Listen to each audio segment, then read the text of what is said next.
Hey there, adventurers. I'm Norwolf. Welcome to my role-playing game Realm, and to session 15 of my Powers Perils solo play. So, when last we left our intrepid adventurers, Gildor, Raffin, and Marazan had entered the capital, Cear Keton, and proceeded to the main castle to meet Eric Rothak, the Grand Marshal of the Order Pegasus, also known as Eric the Red.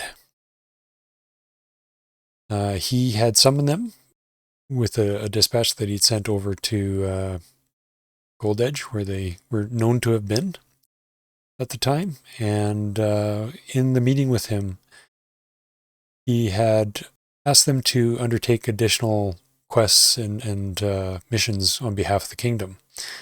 In return, they would be provided with various provided access to various equipment and services as an added boon. Since they had, essentially already been kind of doing this by of their own accord, they eagerly accepted his offer. So they're basically going to spend the next week here in Cear Keton.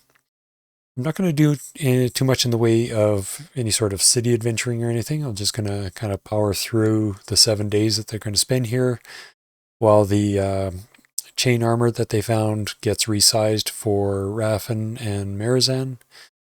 And any of the other damaged armor or weapons will either be repaired or replaced at no cost to them. They're also going to be provided with some additional mounts and likely a Warhorse 1 or Warhorse 2. Can't remember what I gave them for both Raffin and Marazan. As Gildor is still learning how to ride a horse, he's just going to keep the horse that he's got. Oh, and they're also going to be provided with 2 horsemen, essentially the equivalent of hirelings in the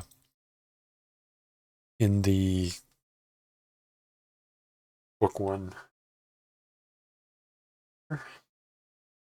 And the hireling under the equipment section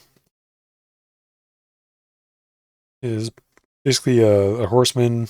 Normally they would cost 4 silver coins per month, and they're basically trained soldiers with random equipment and mounts. So these guys are going to be on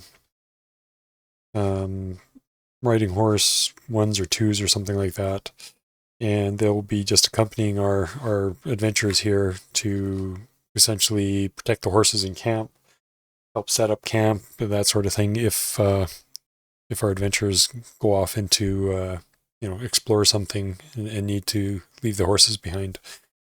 So they won't be actively adventuring or anything like that or participating in battles. They're just more there to take care of the essentials in camp. So yeah, so let's get on to the 7 days. So over the course of that week, Gildor is going to spend 7 days in training horsemanship, and Raffin and Marazan have decided to trade in the bows that they had, or if they had bows or not. Anyways, they've decided to go with composite bows. Bows and composite bows can be used from horseback, while a longbow can't be. So they are going to spend the 7 days with a trainer on composite bow. So they'll get 14 expertise points in gaining a level and a little bit with that. Got a little cheat sheet here that gives me kind of a summary of all their stats. See how useful this is going to be during some of the combats and things. I'm not flipping between all the different character sheets. Yeah, so after that 7 days, they will get 7 more expertise in city survival. Actually, I'm not sure why that's a 14. That should have been a 12. And Gildor will get 14 expertise points in horsemanship, which brings him to 18.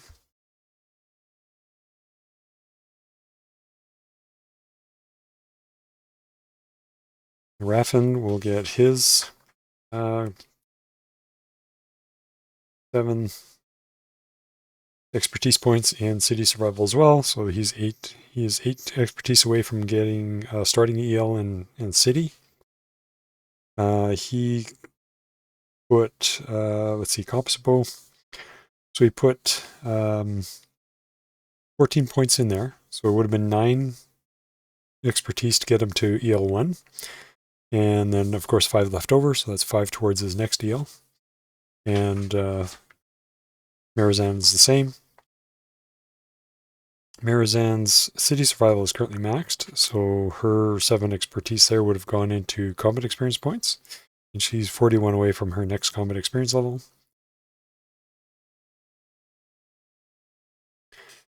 And let's see what else here. So they were, both Marazan and Raffin were provided with Warhorse 2s, so most of her equipment's been, well, they've shuffled their equipment around, so a lot of it is being carried by the riding horse. They are riding the warhorse. The warhorses have leather barding, and that basically just keeps all the weight of the equipment distributed.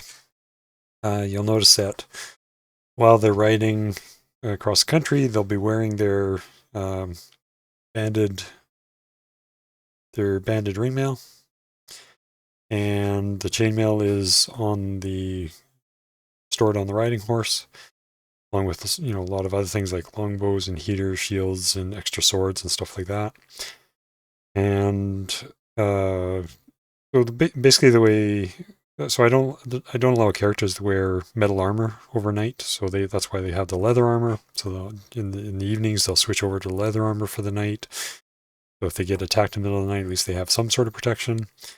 If they have the time when they see an encounter that maybe something that they want to go deal with, and they have the time, they have the option of trying to put swap out of their banded ring and into their chainmail. If they're if they reach a location for the night and the next morning they want to go and investigate something dangerous on foot or by horse or whatever, they'll leave a lot of the equipment behind with the horsemen and wear the chainmail. So it just gives them a lot of options for how they want to proceed. All right. So the one thing I did offline here just a moment ago was went through the 7 days in town from the 17th through the 23rd, and did all the weathers. So it varied from drizzle with windy day to sunny and calm to heavy rain and windy, and all the way to the 24th, which is when they're heading out, 24th of June. And that day is just overcast with a breeze, so it's decent enough for traveling weather, so they're going to head out. What else? In preparation for the trip, they sold off I think they had a piece of gem and a jewel, possibly even a piece of jewelry, so they've kind of redistributed some of the coinage between gold coins and silver coins and whatnot. I haven't done anything with the vervain yet. Needs to be enchanted to actually be useful, so we'll worry about that another time. Gildor just opted not to do anything with it just yet. So the 2 horsemen have riding horse 1s. We have the 3 riding horse 2s that the characters were riding. So there's a total of 5 horses plus the 2 war horses. The horses themselves require 3 food points per day. The war horses require 4 food points per day. So basically they're using 23 food points per day. They're taking 50 food points worth of grain, and I'll basically allow them to graze the horses, so they're only using basically half the number of food points in any given day, unless they get into the some mountains or some area where the grazing isn't very good. They're heading out into the plains where a lot of the horses of the kingdom actually come from, so it's almost like home for some of these, potentially for some of these horses. Let's see. I think that is it. So basically on the 23rd, when they were just wrapping up from their training that day, Eric the Red came out to meet with them as they were kind of packing up and whatnot. And he mentioned to them that some of the scouts that have been out patrolling kind of northeast of Cear Keton, if I grab the map here, so Cear Keton is in this location. Basically, somewhere out in this area, the scouts have, or the patrols have run across the odd orc, group of orcs. So they're wondering if there may be an orc encampment or something further in the hills. And they're asking that our 3 illustrious adventurers here maybe do a bit of a scouting trip out into the hills area. The patrols usually only go 1 or 2 hexes out from any of the villages or towns or cities.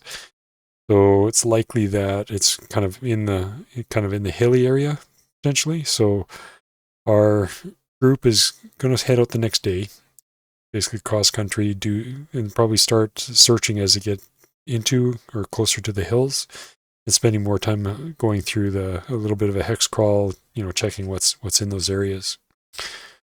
All right, so let's head out from Cear Keton and into the countryside.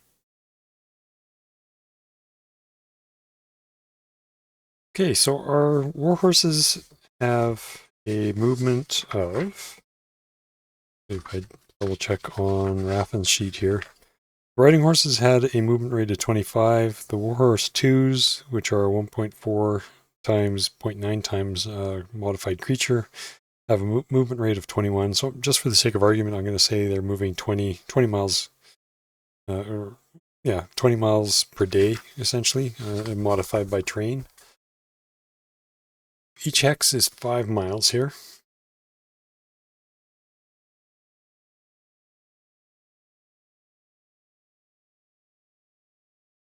And I'm looking for my handy movement chart. So movement factor per day, we're going across the plains. So it's 1 for 1. So the first half of the day, they will be able to get from Cear Keton basically to the hills. So that they make it to that point halfway through the day. And then they get into hills, kind of a hilly area. And once we get into the hills, it costs them an extra half. I'm going to say that basically by the end of the day, they'll probably make it, well into that hex there. And basically they've started searching that hex for any signs of anything going on, or any orcs or anything else. So let's do our encounters for the day.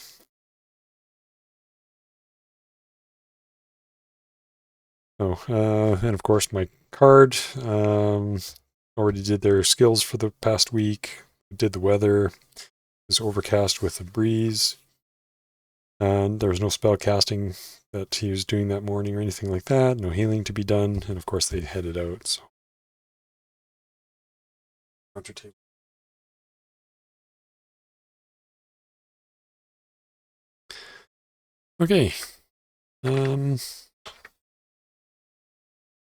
We are looking for plains. And our percent chance during the day is going to be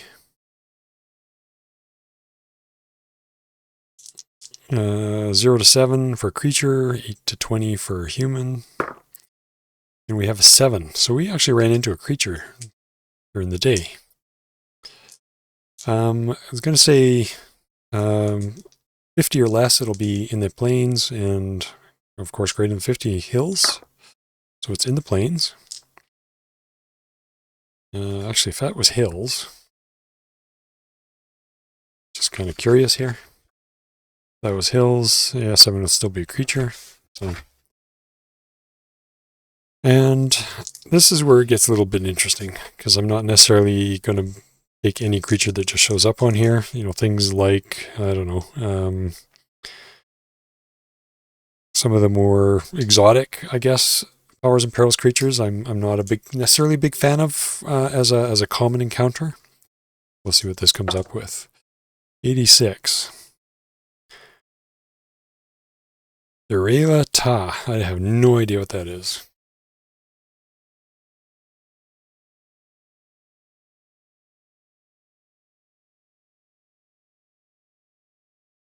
Demons. How do you spell that again? D-I-R-A.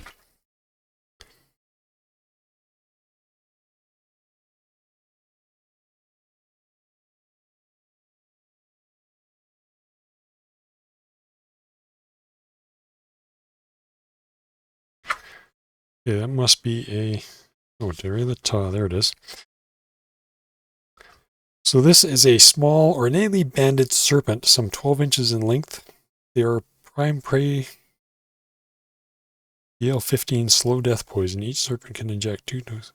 Well, I'm thinking that since we're just riding on horses and we're kind of passing through the area, that it's I'm gonna say it's very unlikely that the speed we're going that the snake is going to be able to really do much of anything.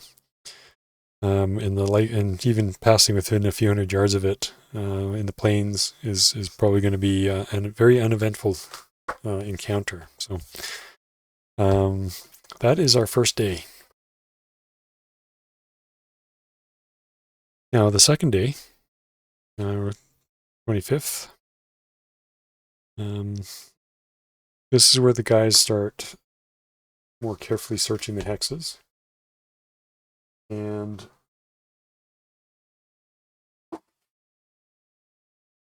dropped a bunch of books. All right, so what I'm going to be using here is filling in the blanks. We're going to see how this goes.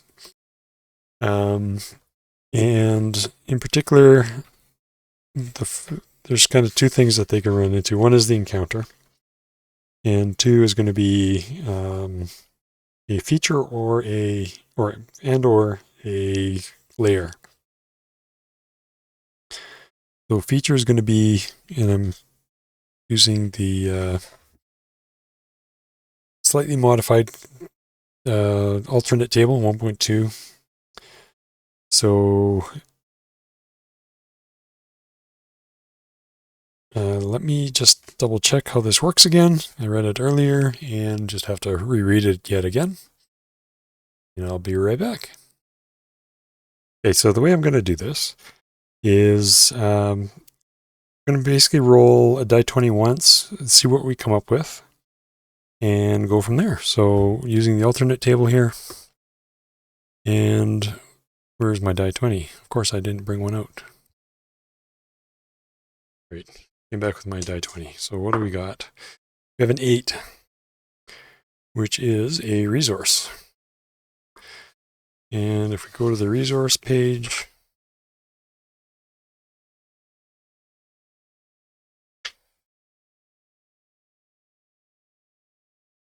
got to be a faster way of doing this.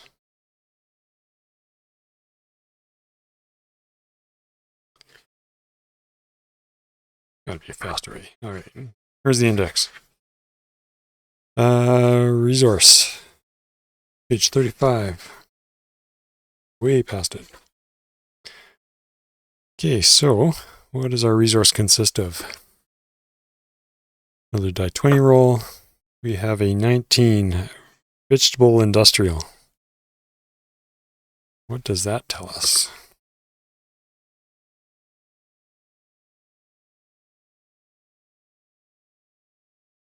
Vegetable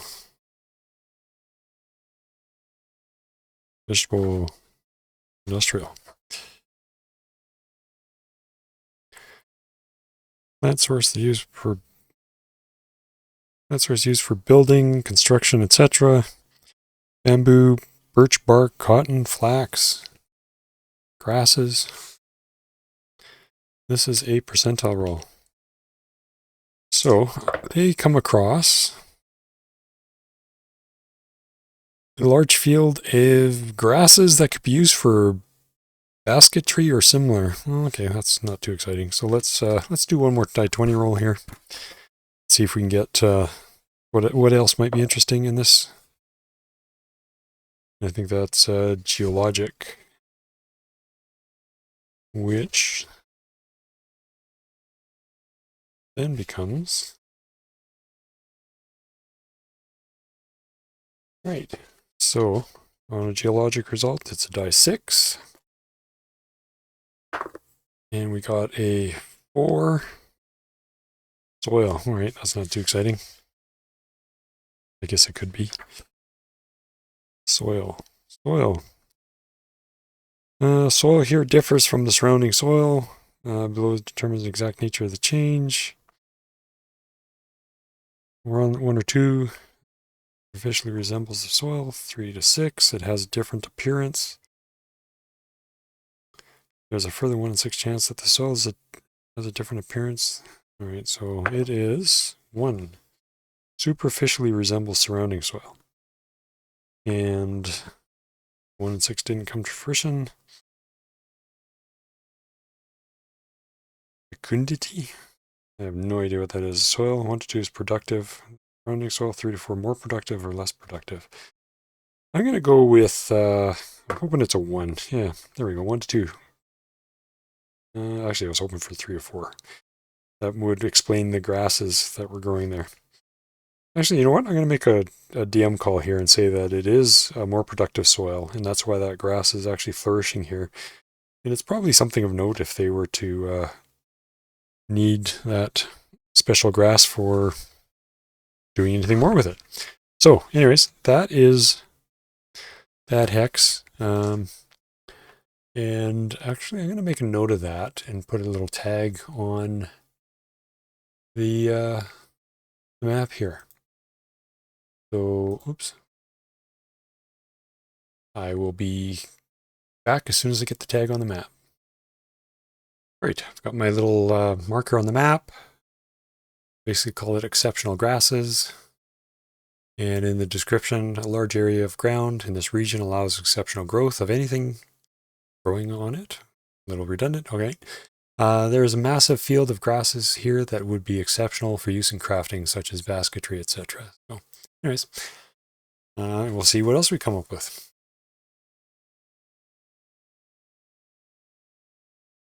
So before I get completely out of order on this day, it was the 25th. We're going to quickly do our weather here.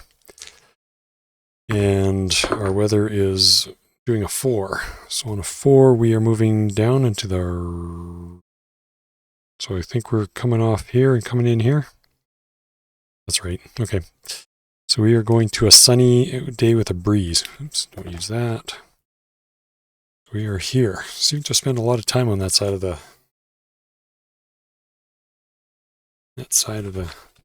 weather chart. Sunny with a breeze.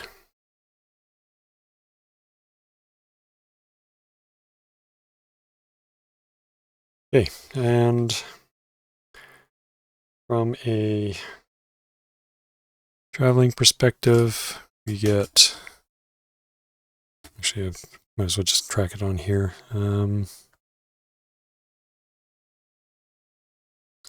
Horsemanship for the previous day, they each get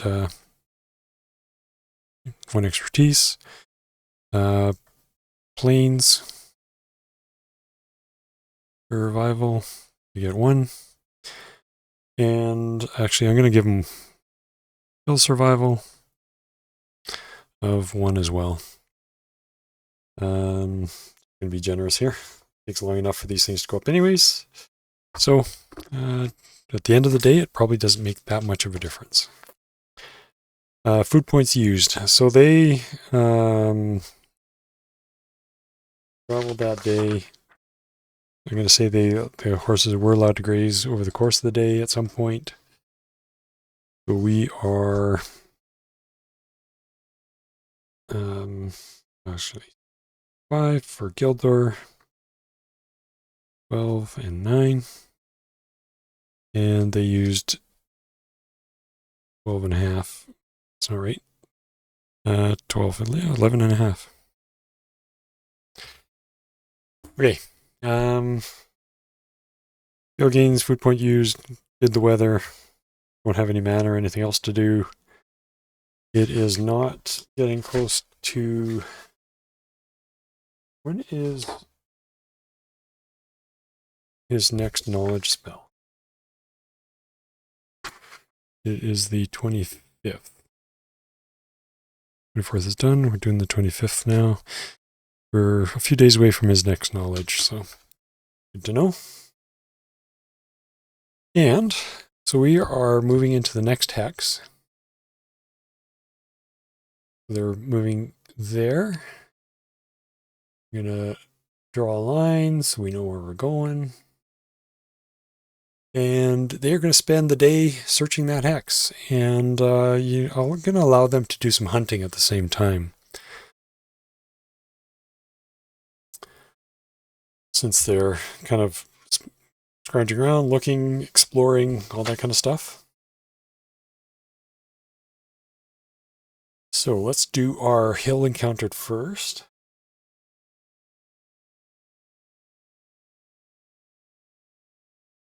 Actually, let's just roll first. If I get low enough, I'll worry about it. 81 is not going to be an encounter. I can not worry about that. The hunting in the hills is going to be...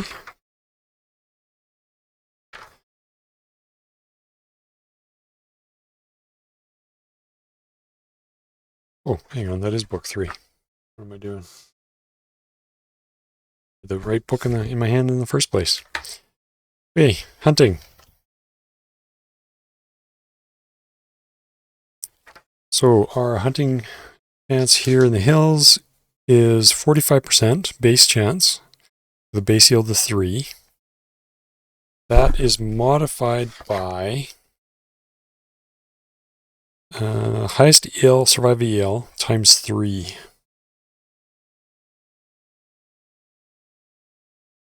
So if I look at our hill survival,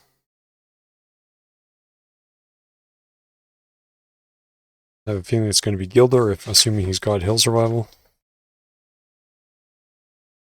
His hill survival is a 9, so 27 added on to 45. That's going to be 72-ish, 52. So they were successful in their hunting. It's going to be a base yield of 3 times the number of hunters, which is 3. So 9 plus the survival EL of 9. So we have 18 food points that they've found hunting that day.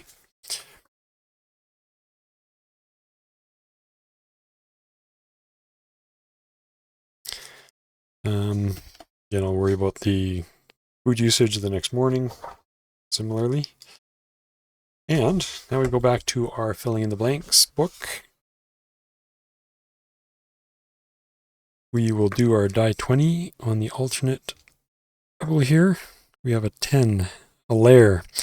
So actually I meant to mention this earlier. If we run across a lair, I'm going to assume it's going to be the orc, where the orcs are encamped. So, what else do we have? I guess I'll do my second roll. And a 3, so another geologic something or other. Let's resolve that first. And that is a d6. And that's a 2. Change in elevation. So maybe they've built some sort of a, whatever it is, on a escarpment or something.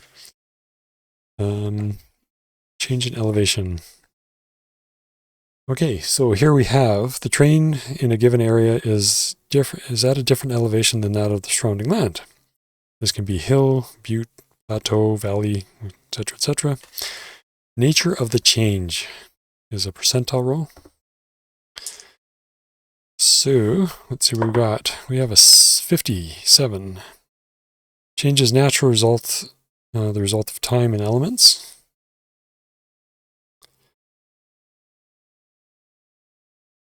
Elevation will be lower, so it goes. We're coming off the top of a crest into a valley area in the hills, I guess.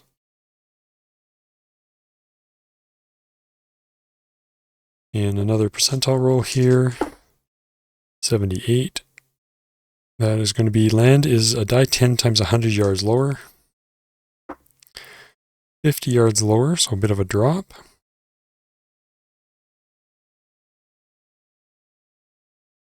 And the change in elevation comprises of 87, 48 subhexes. Okay, so if I was using one of the things in this book is, it's assuming 6 mile hexes, generally speaking. And that 6 mile hex would be divided up into 1.2 mile hexes. So in my case, with a 5 mile hex, it would be 1 mile hexes within that 5 mile hex, and that 48 subhexes, or whatever it was I rolled. I'm sure that it would be kind of the number of subhexes in this area that would be affected by that elevation drop. But I'm not doing that. 1 to 4 in 6 chance that the elevation represents a different terrain type. Interesting, it does. So the terrain will be most often be within 1 degree of the surrounding terrain or terrain table 55 below. What does this do for me?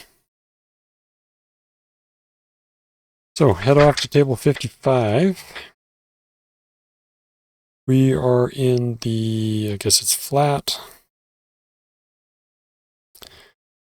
How does this work? 1 degree or 2 degrees? So I rolled, it is a change of terrain type. It's going to be 1 to 4, 1 degree, so page 55.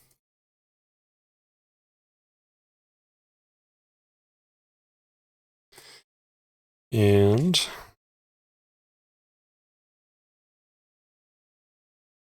how does this work?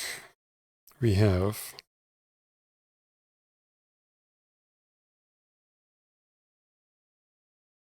it's not going to be arid. I guess it could be forested of some sort. I'm going to say that an area within the hex, that flatter area is a forested area, and probably a good reason why the orcs have set up there in whatever fashion, as keeps them hidden from the casual passerbys, if somebody patrolling, if they don't head into that forested area. All right. Again, gonna skirt away here for a moment, update the map with another pin, and I will be right back. Okay, I have put a pin on the map. I've called it a forested valley, and when I click on it, I've got basically what it says is the area here has a forested valley, 17 subhexes worth. I rolled my 48 off camera here, and there will be an orc encampment here. So I'm gonna quickly figure out what that looks like, and then we're gonna see what these guys are gonna do with it. So as our characters see the kind of depression in the land ahead of them, and the forest kind of filling that depression, they actually, let's see, I think they've been doing some tracking as well.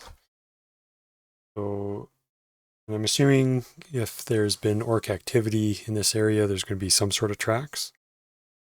So that's going to be a skill check. And I've made up a handy little cheat sheet here. Tracking skill for guys here.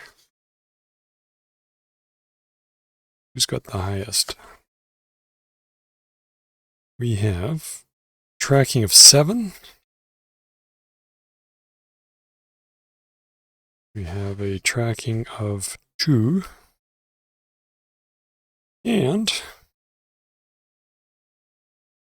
a tracking of 3. All right, so obviously the 7's going to be the better one. I'm going to say it's a moderate chance. So that's going to be an other, so 10 times, so it's going to be basically a 70% chance that Gildor is going to find some tracks. And he does with 32. So they've found some obvious signs of orc movement through the woods here. Probably even have a trail that they can follow. So they're going to take the horses and whatnot. The horses, our two horsemen, off to the side a distance into the woods, kind of out of the way and hidden. Actually, I guess I didn't mention our two horsemen. One of them, his name is Glyn. Some basic stats: combat experience level 2, expertise level 2, so with his shield, weapons, whatever he's got, kind of applies to anything he uses. And our other horseman is Ellen, and she's got essentially the same stats as Glyn. So they will go and park themselves off to the side somewhere.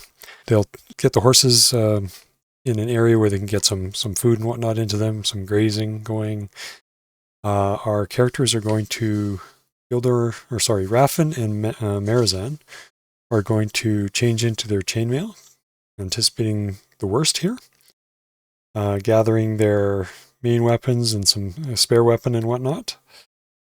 And they will start heading down this path with Gildor in the lead, a little ways in the lead ahead, attempting to be somewhat quieter than our other two the other two characters, and they will proceed into the heart of the small forest here. As they make their way down the path, Gildor is attempting to be somewhat silent and a far enough distance ahead of the other two that he can potentially not be detected. He has the ability to hide in forest as one of the native elven characteristics at EL 82. And that's based on his will and empathy. Actually, it's going to be 80 as a max, so I should probably correct that.